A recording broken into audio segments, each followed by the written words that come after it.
UATV correspondent Olga Mikhailuk is live at the Verkhovna Rada now.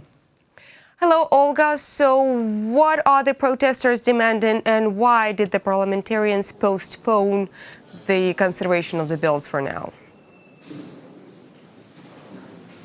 Hello, Tonya. Two rallies have been held today on the square next to the Verkhovna Rada. On one side, farmers and landowners demanded opening the land market of Ukraine. On the other side, people demanded that the moratorium on land sales be extended. Proponents of the land market say that it exists in Ukraine de facto. Large agricultural holdings rent land from people for 50 years, but those landowners cannot return it and farm or sell it freely. In addition, the cost of land is low. Corruption and in land sector prevents revenue from reaching the state budget. Supporters of the moratorium are against the sale of land to foreigners. They say that the sale of 200,000 hectares to one Ukrainian buyer, is also too much. I have my land share. I cooperate with the agrarian campaign. I live in the village. If the situation does not change, then all the villages will disappear. We need to change something. There are a lot of shadow sales and shadow schemes. We need to stop it. I want to control my land share myself, either farm it or sell it. It's necessary to sell it at a good price. In neighboring Poland, the cost is $5,000 to $6,000 per hectare.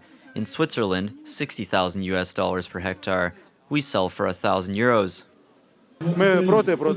We are against the introduction of land sales in the format proposed by the government.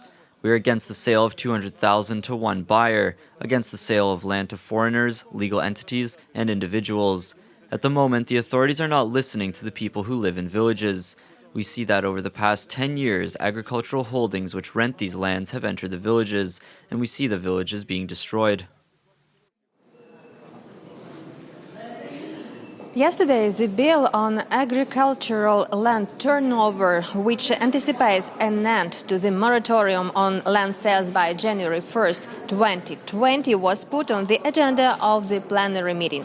Prime Minister Alexei Honcharuk even listed a number of additional bills needed to make the law work. But it turned out in the end many MPs from the pro-presidential faction had doubts. Therefore, it lacked votes even for the first reading. The president proposes the following model. First of all, Ukrainians are provided with an opportunity to buy land. Purchase options for foreign citizens will be decided in a referendum. However, existing bills have no such position. It must be added between the first and second readings. Regarding land dimensions, based on new circumstances, it is also necessary to add amendments, because it is not clear whether Ukrainian companies have the capacity for such large volumes. Because most of our agricultural companies are medium-sized land banks, 200,000 hectares can be purchased only by a few companies.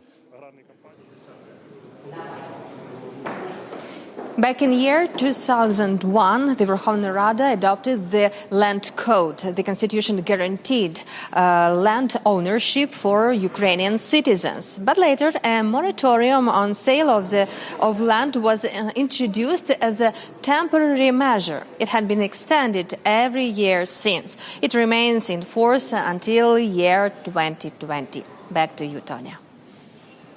Thank you so much, Olha.